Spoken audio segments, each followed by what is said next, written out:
para platicar un poquito sobre farmacia hospitalaria. Afortunadamente, pues ya tengo ratito dedicándome a esto y he tenido la oportunidad pues de escuchar muchas historias relacionadas a la farmacia, no solo de colegas, sino también de otros profesionales de salud. Al final del día, todos sabemos que entramos a los hospitales con cuña, ¿no? Fue un proceso muy difícil el que nos aceptasen a los farmacéuticos dentro de un hospital. Fue un proceso muy complicado que pues tuvieron que llevar a cabo muchísimos de nuestros colegas, gracias a los cuales nosotros podemos ya trabajarlo arduamente, trabajarlo muchísimo más fácilmente. Digo, como manera de introducción, pues creo que es lo más importante, ¿no? Saber que seguimos trabajando nosotros uno tras otro, bien lo dicen, desde algunos desde nuestras trincheras y otros tratando de salir un poquito más allá, lo cual me da muchísimo, muchísimo orgullo. También, pues siguiendo esa misma línea, yo creo, o yo soy de la vertiente que sostiene que la mejor forma de generarnos nuestro espacio es a través de un trabajo en equipo. Afortunadamente, yo he sido miembro de más de un equipo y en todos esos equipos tuve excelentes resultados, no solo por mí, ¿saben? Porque obviamente no fui yo, pero encontrar a médicos, enfermeras, y otro personal, todo tipo de personal de salud que te ayude y te acompañe, es fabuloso. Te deja un grato sabor de boca saber que hay más de un profesional de salud interesado en generar situaciones que nos brinden seguridad a los pacientes, tanto en la cadena terapéutica como en los demás procedimientos. Entonces, como manera de introducción sería todo, pero vamos a darle, ¿no? Para empezar, me gustaría dar inicio con una frase de Lyndon B. Johnson. Él fue presidente de los Estados Unidos, el presidente número 36, y es una frase que creo que cobra cada vez más relevancia, más en estos tiempos. No hay problema que no podamos resolver juntos y hay muy pocos que podamos resolver por nosotros mismos. En la pandemia nos hemos dado cuenta de que esto es completamente verdad. No puede un solo médico, una sola enfermera, un solo farmacéutico combatir todas las necesidades que requiere un paciente, solucionarlas muchísimo menos. Entonces hay que ir paso a paso, siguiendo la cadena, siendo un eslabón más para generar la mejor atención a nuestros pacientes y sobre todo la seguridad que merecen y con la que deben ser tratados.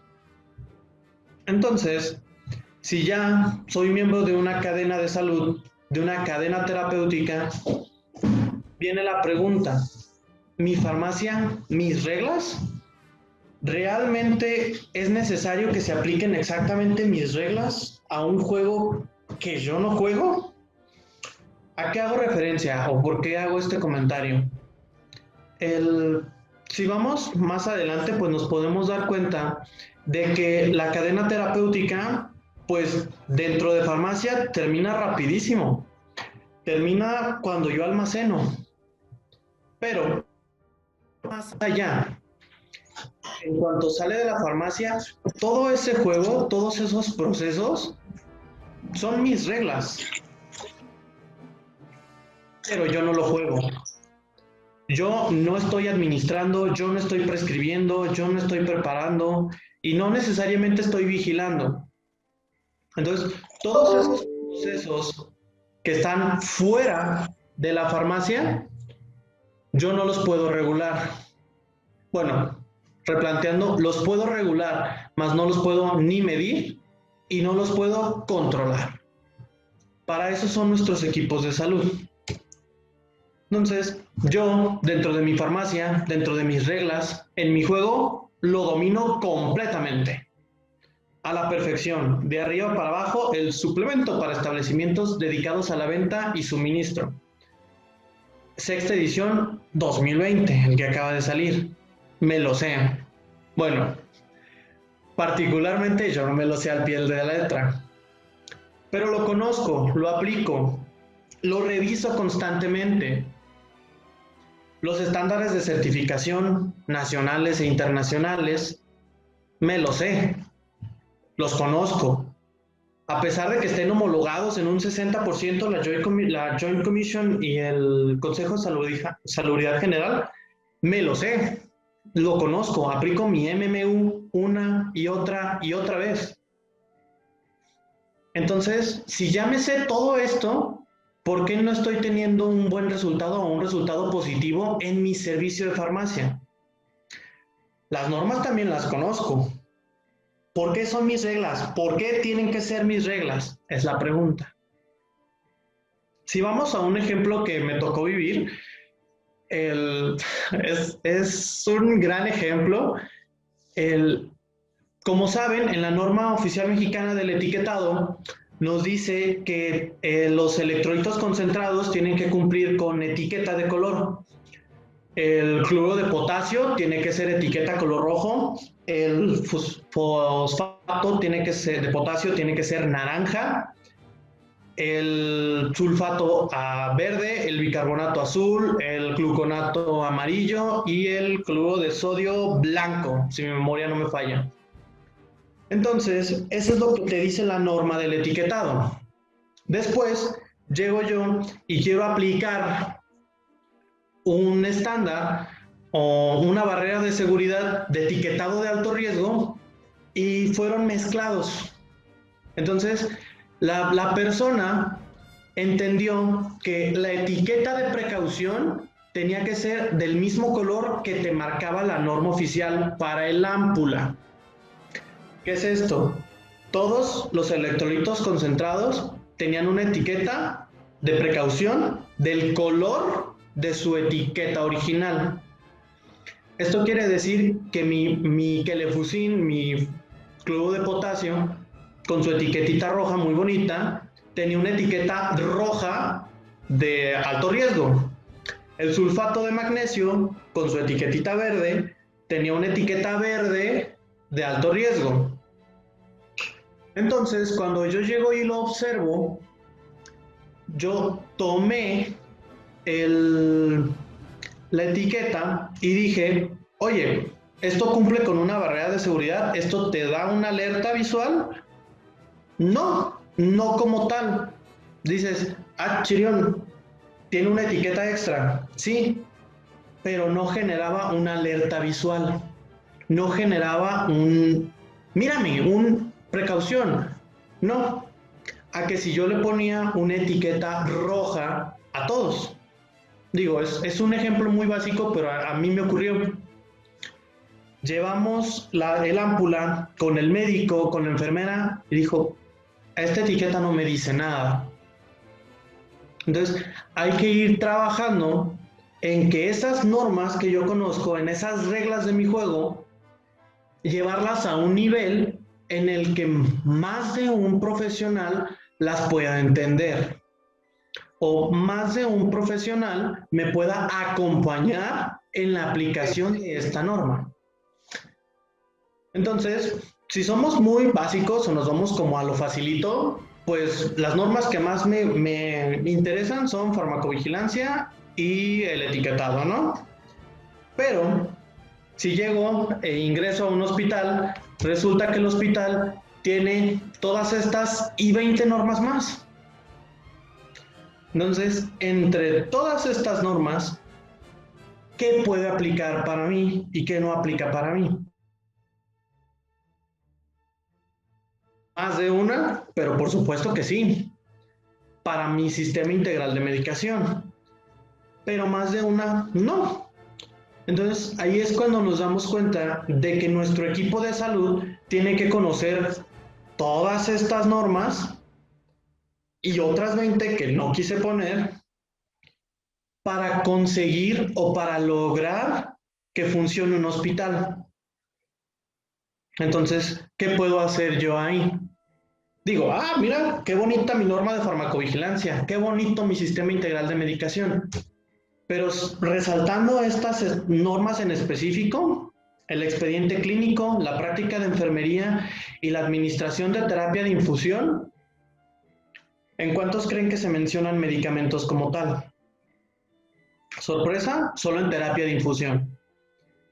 Si me voy a la norma del expediente clínico, para empezar, jamás ni por asomo menciona todos los procesos de prescripción. No menciona ninguna barrera de seguridad, ningún tipo de candado. Solo dice medicamento, dosis, vía, periodicidad. Como quieras, donde lo quieras, en el formato que tú quieras, deja toda la imaginación. Eso quiere decir que cuando yo lo aplico, tengo este conflicto.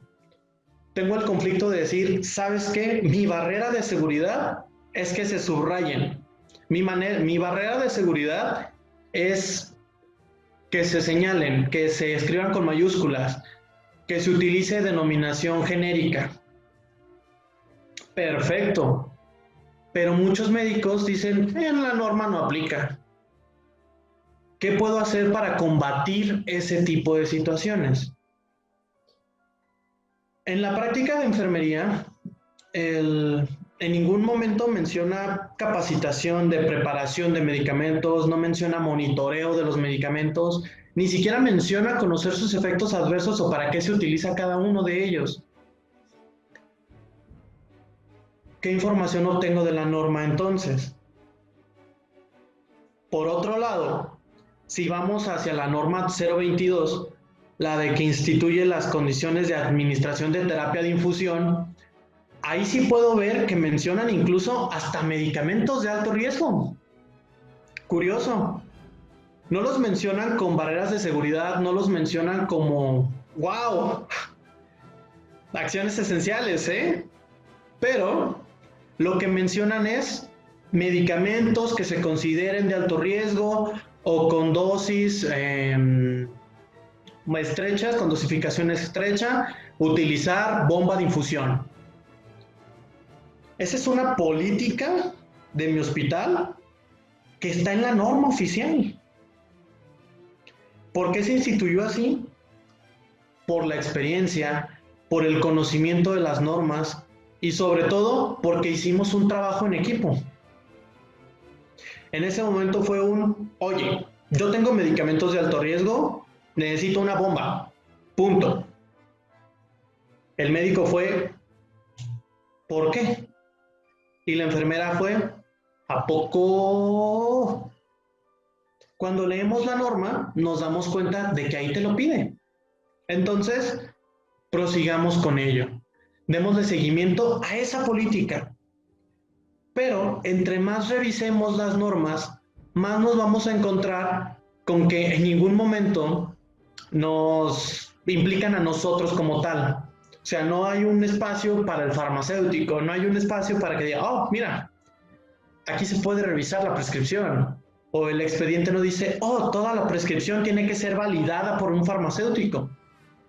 Tampoco lo dice. Pero lo bonito es que estas personas que llegaron antes que nosotros hicieron una excelente labor como punta de lanza. Hicieron una excelente labor abriéndonos caminos, dándonos ideas y sobre todo enseñándonos que podemos ser diferentes. Entonces, busquemos ese chip de trabajar en equipo con mi médico y con mi enfermera, porque nosotros estamos en el núcleo de la atención al paciente. Entonces, ya esclarecimos que mi farmacia, mis reglas, y eso se traduce en un sistema integral de medicación. Este término, personalmente, me encanta. Me parece que es el término que mejor describe al MMU del Consejo de Salubridad General o al servicio de farmacia. ¿Por qué? Porque usualmente estamos acostumbrados a verlo como un flujo.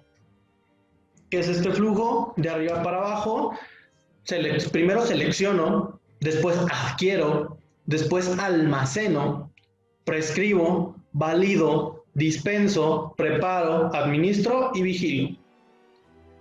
Todos estos pasos los hacemos prácticamente todos los que nos dedicamos al hospital. Todos. Pero cuando lo puedo ver desde arriba para abajo, de selección, adquisición, almacenamiento, visualmente me hace creer o me da a entender que para llegar a una prescripción, yo tengo que haber seleccionado y adquirido, incluso almacenado. Y mis colegas no me van a dejar mentir que muchas veces hay prescripciones que jamás seleccionamos y que tenemos que ir a adquirir sí o sí. Ese tipo de prescripciones nos hace cambiar o tratar de dar una percepción diferente al sistema integral de medicación. No quiero decir que prescripción esté arriba, selección esté abajo o un reorden como tal. No, pero incluso tuve la oportunidad de ver esta diapositiva, esta información que me gustó mucho, de la Fundación por la Investigación, Docencia e Innovación en Seguridad del Paciente, que me habla exactamente del mismo ciclo o de los mismos pasos. Selecciono, prescribo, valido, dispenso, administro y monitoreo. Pero personalmente siento que le hace falta un plus a este tipo de procesos de gestión, a esa gestión de la medicación. ¿Por qué? Porque, insisto, nos vamos a topar con que si el engranaje del médico no gira, tampoco va a girar mi engrane de farmacia y muchísimo menos el engrane de enfermería. Nos empalmamos. Y al empalmarnos todos es cuando nos damos cuenta de las verdaderas necesidades. Mi médico acude, valora al paciente, lo revisa y genera una prescripción médica, una indicación. Mis farmacéuticos de hospitales, raudos a su labor, dedicados, vamos, porque me incluyo, me toca ir, revisamos la indicación médica, la validamos, emitimos nuestro juicio de valor y aportamos a la indicación. ¿Ustedes creen que el médico valora un aporte o un juicio? Esa es una pregunta real que me he hecho muchísimas veces, que me han hecho los médicos, que me ha hecho el área de calidad, incluso el director general. Un día dijo, de verdad, si vas y emites tu juicio, ¿vas a obtener un buen resultado? Ir a decirle al médico, su prescripción está mal, porque no cumple con lo que yo pido.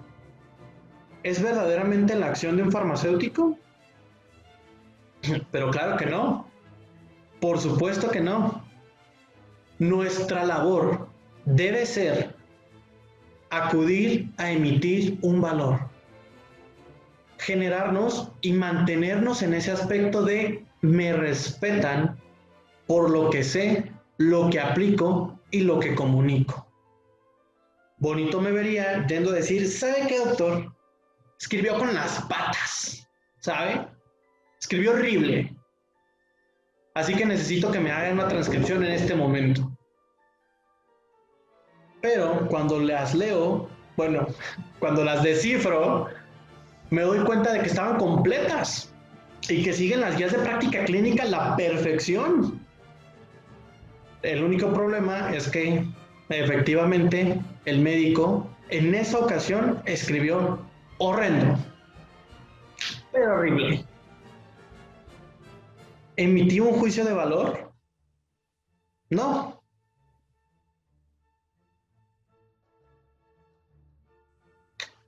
Cabe señalar que sí agregué valor a las indicaciones médicas. Sí añadí mi valor a la seguridad del paciente, al proceso, pero no estoy añadiendo valor al trabajo de la farmacoterapia. En absoluto. Estoy únicamente emitiendo un juicio. Así que, si yo voy a seguir por esa línea, voy a tener más y más conflictos, lo que se traduce en un decaimiento de mi servicio de farmacia. Si seguimos con esta misma línea de ejercicios, también tuve la experiencia de ver tanto prescripciones escritas con la letra más horrible del mundo, como con la letra más hermosa que me pude haber imaginado. Bonitas. El farmacéutico emitió un juicio y dijo, mira qué bonito, salala, pasa, le doy mi sello de valoración. ¿Por qué?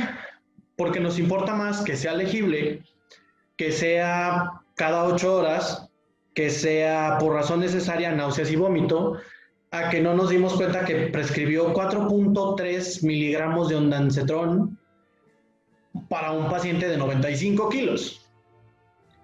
O no nos interesa que indicó, prescribió ketorolaco de 60 miligramos cada 6 horas porque lo escribió bonito. Entonces, ahí es donde entra en tela de juicio el valor que yo aporto a esa prescripción. Entonces, todos sabemos, todos los farmacéuticos, médicos, conocemos, a lo mejor no todos lo sabemos, pero lo hemos escuchado, que el ketorolaco tiene que indicarse, o su prescripción, su dosificación es de 30 miligramos cada 6 horas por vía intravenosa. Así que, ¿emití mi juicio de valor? No, porque solo estoy inquisitando la indicación. Me vuelvo parte del mismo proceso de seguir solapando una prescripción que me cumple barreras de seguridad, pero no es la idónea para el paciente. Al final del día, dentro de este engranaje, nos vamos a topar con que si uno no fluye, los demás tampoco. Así que busquemos trabajarlo de formas que sean muchísimo más amigables para todos. Este es el modelo o el sistema integral de medicación que personalmente encuentro muchísimo más aplicable. ¿Por qué? Porque yo puedo observar que en el centro no está ni la prescripción, ni la preparación, ni la selección. En el centro está la dispensación.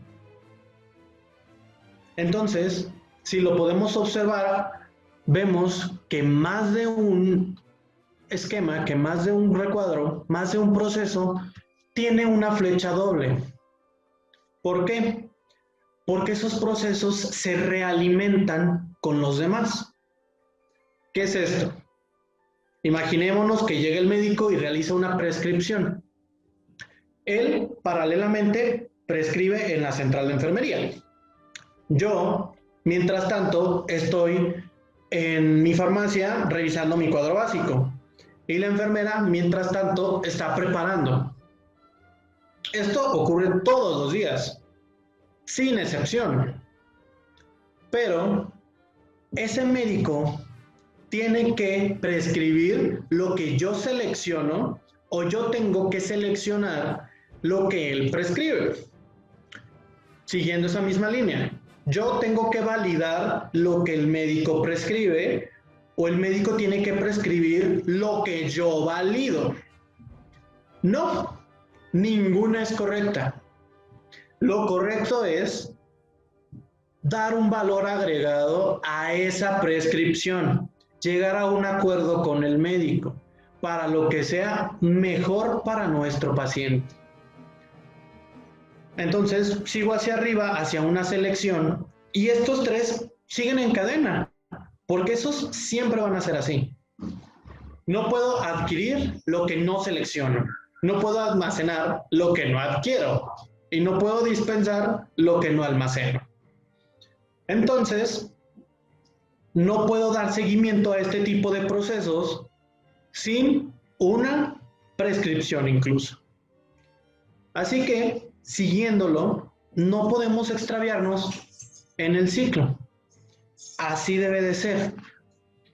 Un ciclo, no un combate, no un flujo.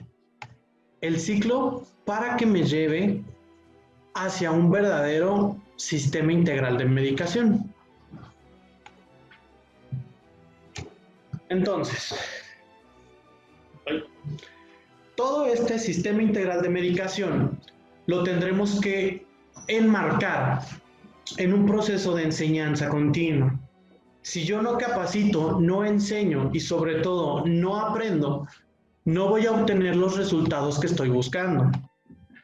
Más, porque es cuando me doy cuenta de que yo también puedo aprender del médico, del personal de enfermería también, de la práctica, de la experiencia.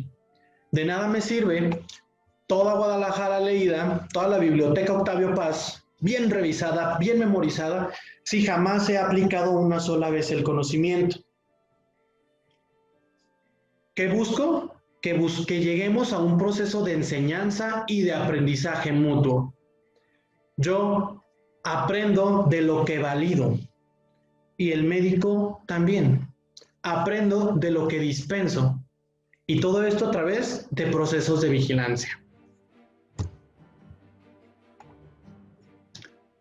Entonces, ya hablando muy específicamente de unos ejemplos, voy a trabajar el día de hoy con dos, nada más dos. El primero, que es el armado de un carro de paro. ¿Por qué? ¿Por qué un carro de paro de forma multidisciplinaria? Ahorita lo vamos a ver. Primero, ¿cuáles son las preguntas cuando voy a armar un carro de paro? ¿Qué dice la normatividad vigente? Sorpresa, nada. Bueno, sí dice, pero únicamente habla de equipos biomédicos. No habla de medicamentos, no habla de insumos, no habla de absolutamente nada que no sean insumos como laringoscopio, guía de intubación, oxígeno, desfibrilador, nada más. Entonces, eso me dice la normatividad. Pero, ¿quién va a utilizar el carro de paro? ¿Yo, el de la farmacia? Nunca creo que, bueno, me gustaría que llegara a un punto en el que exista un farmacéutico que pueda ayudar en un paro. Uno nunca sabe qué podamos aprender. Pero, ¿quién lo va a utilizar? El médico. ¿Quién lo va a utilizar? Enfermería. ¿Quién lo tiene que conocer y participar? Pues ellos. ¿Quién realiza el monitoreo? Un conjunto, ¿no? ¿Yo realizo el monitoreo de caducidades? ¿Sí o no? ¿O por qué motivos yo delego esa responsabilidad?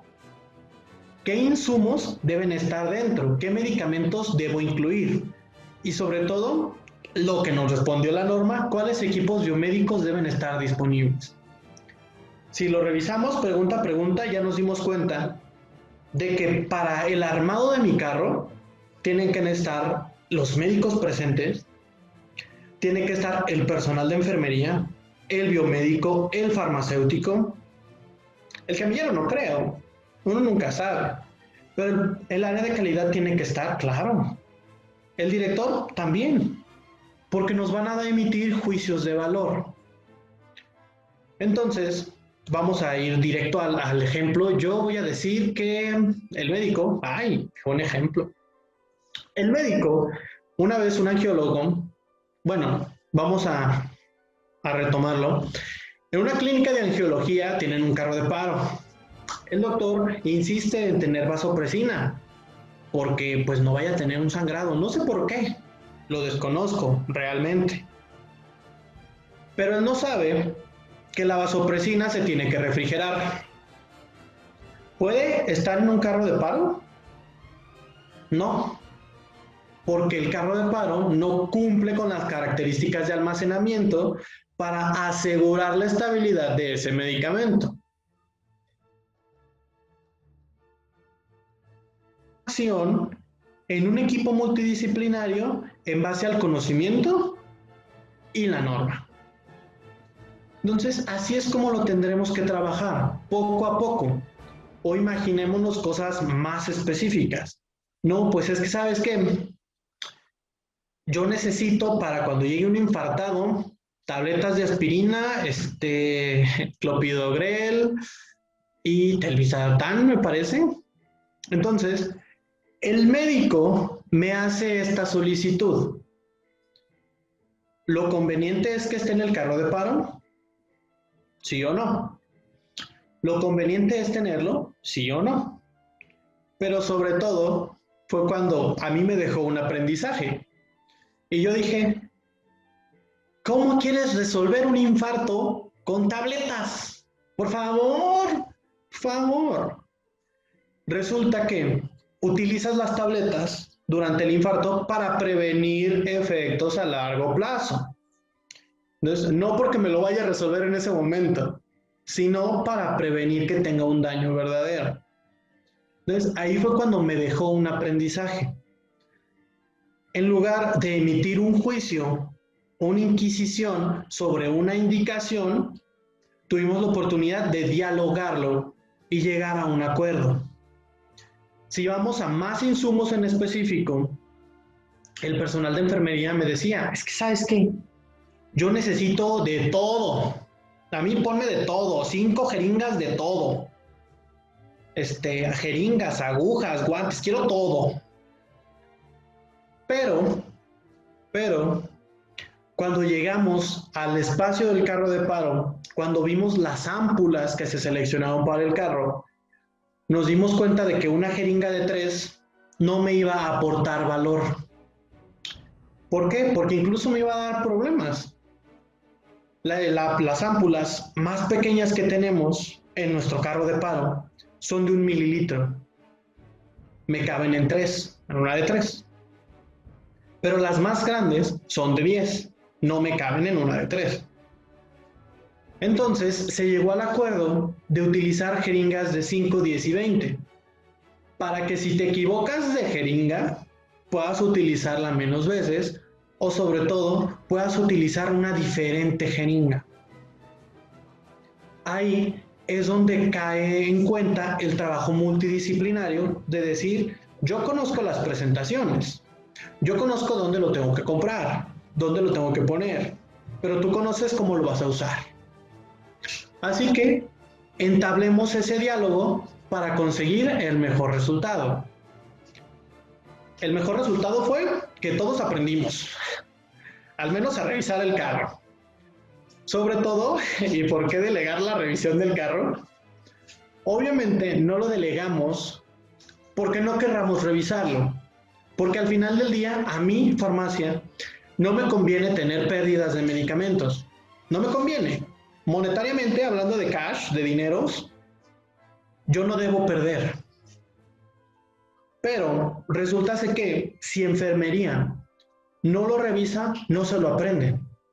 Y si no se lo aprende, no puede actuar en un evento de urgencia. Así que yo delego la responsabilidad del monitoreo al personal que lo va a utilizar, para que cuando lo tenga que utilizar, lo tenga, miren, dominado, de arriba abajo.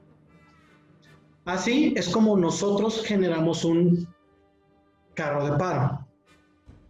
El médico nos hizo sugerencias de medicamentos, las compilamos.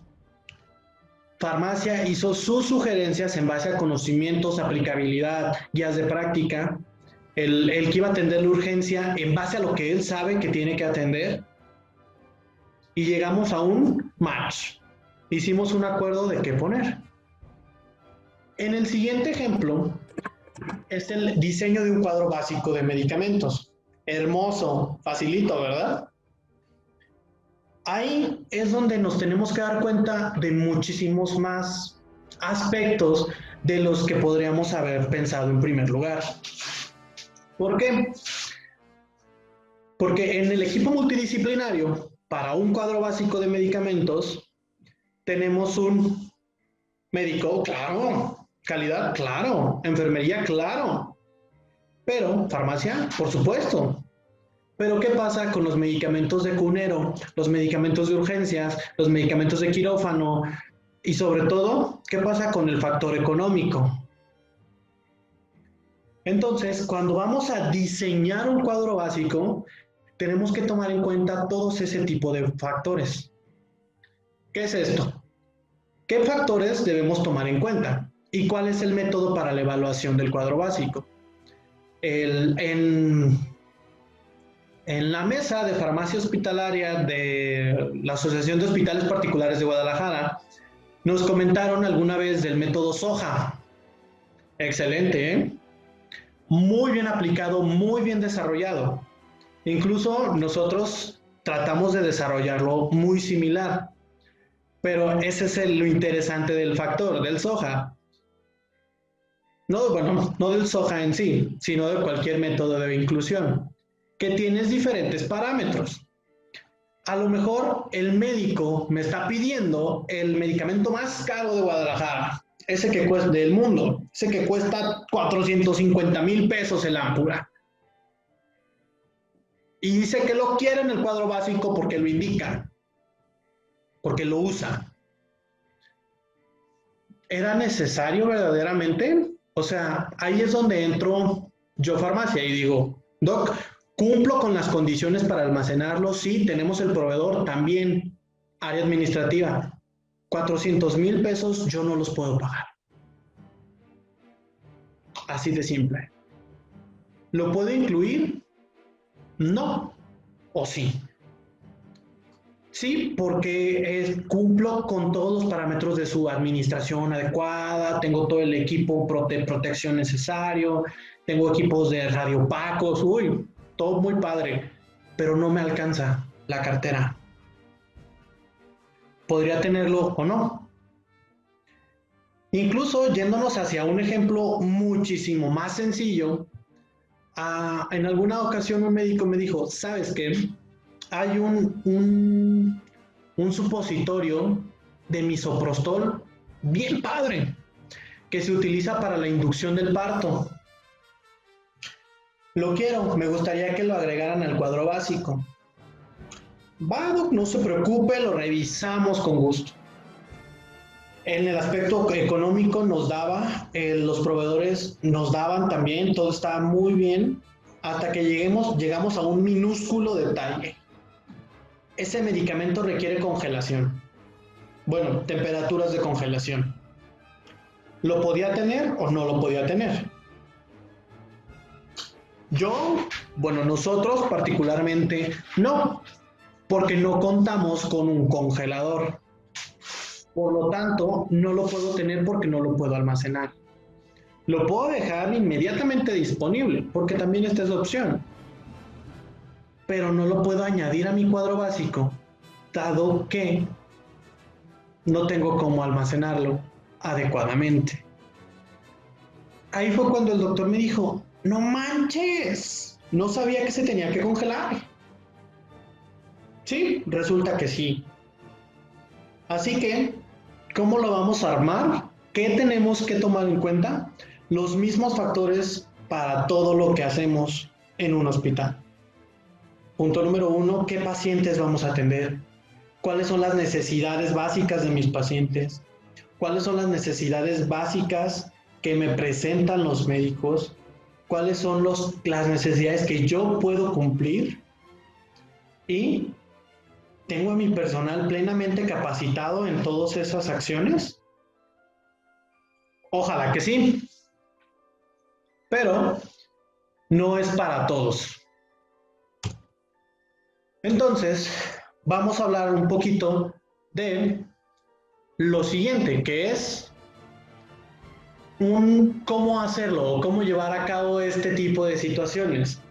Hay un proceso muy bonito que se llaman ciclos de mejora y es lo que todos hacemos desde que conocemos a calidad, desde que formamos un equipo para el diseño de procesos. Así que cuando yo voy a hacer mi proceso, cuando yo voy a hacer mi diseño, yo primero formo mi equipo. Vamos a irnos de facilidad. Vamos a formar el equipo de cuadro básico, porque es el que menos se me complica ahorita. En el de cuadro básico, primero formamos nuestro equipo para el diseño, que es 1, contabilidad, economía. 2, médico de casa. dirección médica. 3, dirección de calidad. 4, jefe de farmacia. 5, jefe de enfermería. 6, supervisor de quirófano. 7, supervisor de cunero. 8, de urgencias. 9, se aplica terapias intensivas. Entonces ya tenemos nuestro equipo. ¿Qué otro miembro podríamos incluir?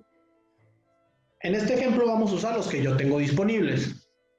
Entonces, acudimos a las áreas y buscamos el contexto de la institución. Vamos y decimos, ok, ¿qué cirugías atiendo? ¿Qué tipo de recién nacidos tengo? ¿Qué tipo de procedimientos llevo a cabo? Investigamos normas políticas que aplican y que se conocen oficialmente. Y procedemos a diseñar un proceso. Una vez que diseñamos el proceso, se difunde la información para ahora sí generar una implementación. Ok, diseñamos, difundimos, implementamos, monitorizamos. ¿Para qué? Para obtener la mayor cantidad de información de este proceso. Y terminamos repitiendo. Esto no termina, es un ciclo. Entonces, si yo planeo, establezco objetivos, procesos, formo mi equipo, hago, implemento, difundo, verifico, monitoreo, actúo, cambio, repito. Hay que llevar muy en cuenta la difusión de la información. ¿Por qué? Por lo que les comenté. Nuestro cuadro básico, nuestro sistema integral de medicación tiene que estar enmarcado por la capacitación, porque sin ella, sin un aprendizaje continuo, no vamos a poder desarrollar ninguno de nuestros procesos, ninguno de nuestras actividades. Justo por eso, porque seguimos teniendo los mismos huecos, que es la percepción desde un solo enfoque. No voy a hablar, bueno, más bien sí voy a hablar de ceguera de taller. Yo, cuando estoy trabajando constantemente en la misma área, en la misma situación, bajo las mismas constantes, empiezo a dejar de ver lo que me rodea. Cuando pierdo esa percepción, hablando de farmacia en particular, es cuando ya viene un agente externo a decirnos, hey, pon atención, no tienes que hacer eso, tienes que aprender esto, desarrolla esto. Detectamos X, Y o Z fallas en los procesos que ejecutas actualmente, lo que hace calidad constantemente.